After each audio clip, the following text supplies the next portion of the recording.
Leave me alone. Where you going? Don't leave me. Meg was preaching to the girls, to the Moody girls. Shout out to the Moody girls. Shout out to the Moody people. We're inclusive here. Shout out to the Moody people, okay? Meg speaks for us. I'm grateful to have representation. Finally. We talk about representation all the time. Where's representation for the Moody girls? For the fearful, avoidant, attachment style girls, where is it? It's right here. It's Moody Girl. Listen to it. Hello, everyone. My name is Hannah, and welcome to my channel. I am very excited to be here. I feel like this is like a reintroduction because I have done YouTube videos before, but I hated them. For some reason, being perceived just feels so wrong. It feels like a violation, even though I enjoy talking to people. I enjoy educating people and talking and creating content, but being perceived.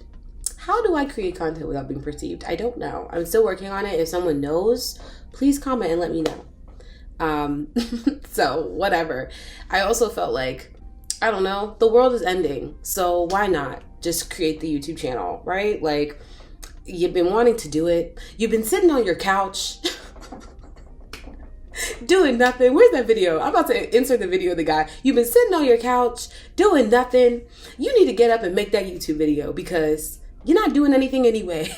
You're sitting on the couch, you're watching TV, and your life is passing you by. You keep procrastinating over and over. Well, maybe I'll go to school next year, maybe next semester. No, do it right now. They'll work. Like, he was really reading everybody. We were like 8 years old, sitting in the house, sick, and he yelling at us. Oh my God. Oh my gosh. So anyway, whatever. So here we are. I'm figuring it out as we go. I was going to say, if you have comments and suggestions, I don't want to hear it. No, I'm playing. But anyway, whatever. As we discussed in the beginning, we're talking about attachment styles today. Meg released a song called Moody Girl. And in that song, she showcases what it's like to be I say this as a fellow one, right? It's not a read, as a fellow damaged girl. Okay? As a fellow damaged girl. Cute, like, Alexa, play Danny King Damaged. Do you got a first aid kit handy? Do you got a first aid kit handy? Okay? Because we're really out here. Like, what's crazy, when you're interacting in the world, what you need to know when people act crazy is that so many people are damaged. So many people are battling things that we have no idea about. Going through the world, making decisions, whilst also having trauma. It puts things into perspective when people act crazy. You're like, wow, everyone going through something. But my hope today is to just kind of educate you on what the fearful avoidant attachment style is, and to also put it in the context of adoption. There's something in my face, sorry. Put it in the context of adoption and what that means. I am adopted. I guess I probably should have said that earlier. I don't know, whatever. I was adopted at 2 months old, and in recent years, I've been doing a lot more research on what adoption means in the context of relationships, what it means in the context of development, what it means in the context of someone who was adopted at 2 months old and put in a foster care system versus someone who was adopted at 2 years old. You feel me? So what I found is that there's really not a lot of information out there. There's not a lot of information out there for people who are adopted, for people who are in the foster care system, for people who are being raised by not their birth parent. There's so many people out there who were raised in non-conventional ways. And the fact of the matter is that does impact your adulthood. It does impact your relationships. It does impact the way that you move through the world. That doesn't mean that you're about to become the Joker, which I love that movie, by the way. It does not mean you're about to become Joker, right? Like, you're not about to be like, bop, bop, bop. But, like, I don't know. Personally, you be looking at Joker like, I get it. I kind of get it, right? But anyway, so whatever.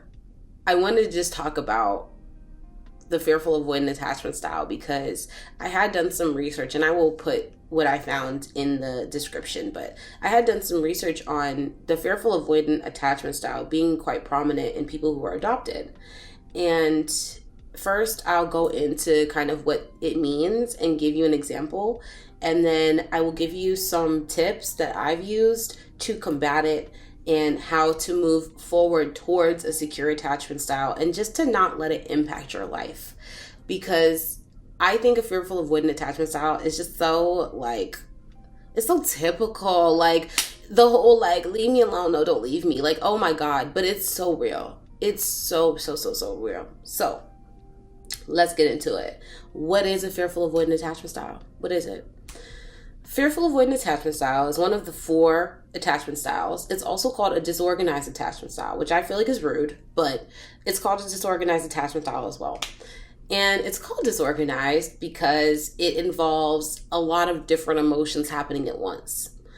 When I learned about attachment styles, I watched a experiment that was done, and it involved a child, and the experiment was where the child was playing in a room with their mom present. The mom left and the mom came back, and that is what they used to determine the data.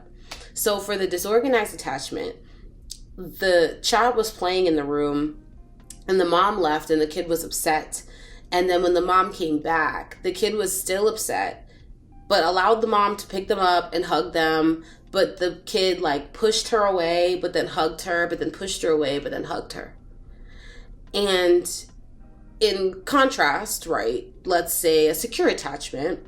Secure attachment is the kid is playing, the mom leaves, the kid is kind of like, where'd she go? Oh, that's too bad. And then the mom comes back and mom, you're back, and goes back to playing, right? It doesn't sit in their spirit, right? But the fearful avoidant attachment, in my context, it's like, I'm so glad you're back. I'm so happy you're back, but I'm so angry that you left me.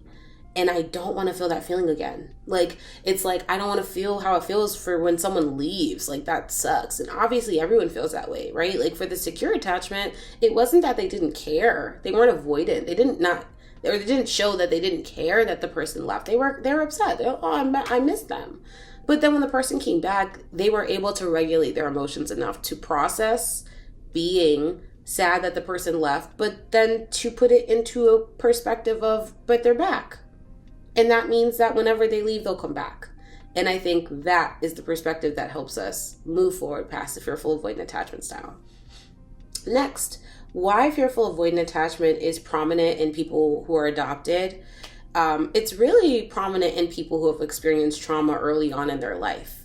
I think fearful avoidant is a lot of times it's a lack of trust in people. Sometimes I think it shows itself as you have a perspective of the world that people have bad intentions.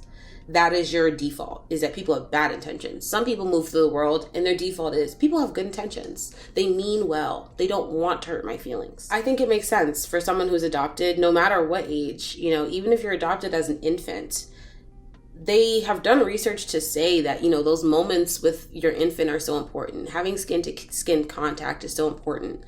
And imagine you've been in a womb for 9 months and then you are introduced to the world, and in a span of, let's say, 24 hours, you've now been passed on to at least 4 different people, from maybe if you even do touch your birth mother, right? If they even let you touch her if she wants to. You've moved from your birth mother's body to the nurse, to the doctor, to the social worker, to the foster parent. All within a few days, an infant. And that movement is stored in your body. Like, that movement is stored in your brain, is stored in your body. So that experience alone means something. Now, I am not saying that means that you're damaged. I know I joked about being damaged earlier, but it doesn't mean that there's something wrong with you. It is just an experience that happened to you that does have an effect. What gets us into a pattern or into a pit of the fearful avoidant pit is when we ignore the reality of things. It's okay to say, I experienced something that was really hard and it altered my brain chemistry, and now I need to figure out ways to do better. That's okay. It's okay, and there's a lot of power in deciding that for yourself. So let's move on to how do we move forward? How do we stop doing it, right? it's really interesting because once you've started like looking into your attachment style and once you started really analyzing yourself, it's so much easier to see it in other people. Like, I went out on a date not too long ago, and the person, we were talking, and I revealed to them, or not revealed to them, I told them that I was adopted, and they were like, oh, like, that's a different story, but they were kind of like, oh, and they revealed to me that they were a foster child and how difficult it was for them. And, I was very empathetic, but very soon after we had that conversation, like within 30 seconds, it was like, you can leave. Wait, no, don't. No, why are you leaving? No, come back. But like, you can go. But like, you could. And it was just like, and like, as someone who has done the work, like, I saw the unhealed version of myself in him within 5 minutes. And that really is what prompted me to start this channel, because I've been wanting to provide support for adopted adults, adult adoptees, whatever we're called, adult adoptees, for a long time. Because there's so many people walking through the world. There's a large percentage of people who are adopted. I don't know the number. I'll put it, I don't know. I'll figure it out. It's somewhere. There's a stat. But there's a large percent of people who are adopted or who were not raised by their birth parents or were raised by another family member. There's a lot. And a lot of those people are very successful and doing very well for themselves, but they never acknowledge that part of their life. And so they have these things that they experience as an adult, and they don't really know why, because they haven't processed that. And like I said, there's just power in like processing your emotions. There's just power to like processing them, speaking to them, naming them, and being able to find a way past them. So let's get into it. How do we fix it? So one is doing some research into attachment styles. Doing some research into the fearful avoidant attachment style, learning what it means, learning what it looks like, learning what the real definition is, creating a definition for yourself of how it shows up in you, and determining what exactly it is. I think finding a baseline of what attachment styles are, looking into the other attachment styles, looking into a secure attachment style, looking at what that behavior looks like. Like, what does it look like for a person who is well-adjusted, but how do they behave? Sometimes we don't even know, like, how does a well-adjusted person behave? I don't know.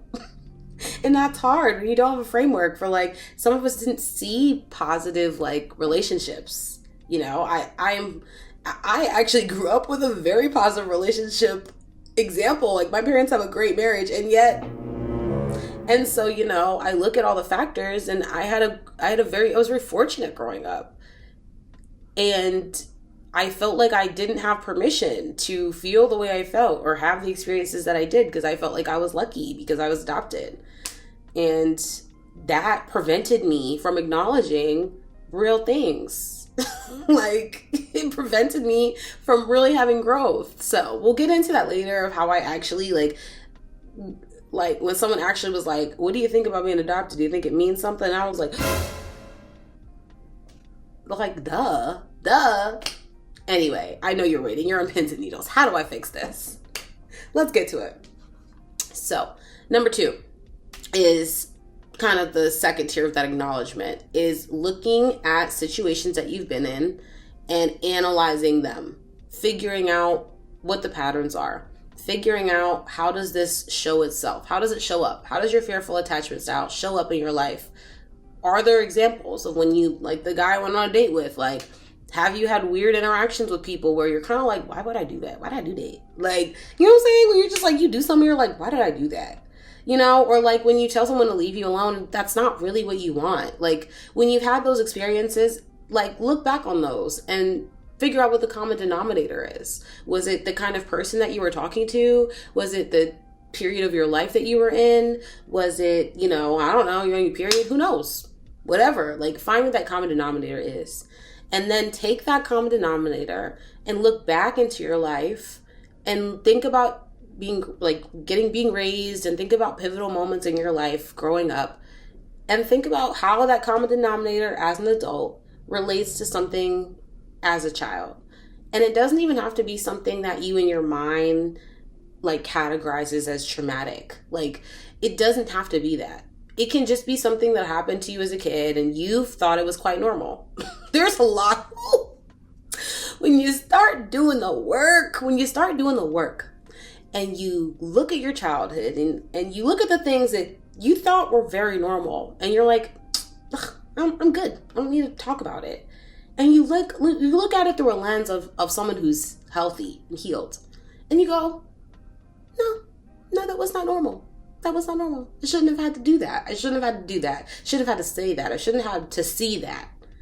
And when you put that into perspective, you can acknowledge like, oh, that did mean something. It altered something in the way that I saw the world and the way that I saw myself. That is so important, to just have the introspection to say, this happened and it did mean something. There's so much power in just saying, this happened and it meant something. And now I'm going to do something about it. That is step 2. Step 3. Step 3, the third thing to do in trying to move forward through your fearful avoidant attachment style, is to start to think about those common denominators. Think about your triggers. Think about your responses to things, and then come up with alternate ways of behaving, alternate ways of responding. So if you have been in a situation and you feel like there's a pattern and you feel like you responded the same way in the situations and you've gotten similar reactions, then it helps to maybe think of those situations if they keep coming up and think about, how could I process this in a different way? Am I processing this as in the person is trying to hurt my feelings? Am I looking at this situation as though the person is trying to hurt me? Do I have a view of people that they have bad intentions? Sometimes people actually are trying to play you. Like, that discernment is difficult. It's very, very difficult. So, that is the third step, is to start thinking of, how do I handle the situation better? And a lot of the times, I think with a fearful avoidant, it's giving yourself enough time to process how you feel and make a better decision. So I think thinking ahead helps, but it's like in the moment when someone has hurt your feelings, for me, in the moment when someone has hurt my feelings, my immediate response is flight. I'm going. I'm done. And that doesn't really help you grow to be avoidant, to just avoid things that hurt you or avoid things that make you uncomfortable. It doesn't help you at all, really. So I try now to sit through things, to allow, when something happens that bothers me, I allow myself to think about it for a moment and then speak about it, and I share my feelings. I let people know when I feel like they've hurt my feelings, or I let people know when I feel like a line has been crossed. And now that also is a balance. Like, all of this is a lifelong learning. It's learning a balance of how to advocate for yourself, but also how to not be defensive all the time. And I think that people with a fearful avoidant attachment style develop this shell because we really don't want to be hurt, but we really want love and we really want to have deep connections with people. But we've also really pushed people away at the same time. And it's like, because if I let you in, you have the potential to hurt me. Actually, you will hurt me, right? Like, we're humans, we hurt each other. So those are my 3, like, to start, just to get started. Those are my 3 tips to get started in moving towards a secure attachment from a fearful avoidant attachment style. You don't have to, it doesn't matter, not necessarily you have to be adopted. Like, you could have grown up in many different situations, or maybe not. Like, many people have a fearful avoidant attachment style. I would encourage you to look it up. Step 1, look up the attachment styles, do some research. It's very interesting, and it'll make you feel a lot less alone when you do the research and listen to people talk about how they work through their own issues, their own stuff. Everybody is dealing with some stuff. So anyway, I think that's where I'm going to wrap it up. I'm really excited for this channel. I'm hoping I can encourage someone. I'm hoping I can give some insight on just how I've made it through. I have so much of an imposter syndrome in starting the channel because I'm just like, what do I know? Who cares? But I literally spend hours all day watching YouTube, watching people who don't know anything talk about stuff. So, like I said in the beginning, the world's ending, so you might as well do it. So anyway, I really appreciate you tuning in. Please like and comment and subscribe and share this with your friends. If you know someone who's adopted, I would love to connect with people who are adopted. I'd love to connect with adults who are adopted. My goal with this channel is really to create a community of people who are adopted and provide support and just a sounding board where like you feel a little less alone. So I'm excited and I really appreciate you tuning in. So you enjoy the rest of your week and I'll see you next time. Bye.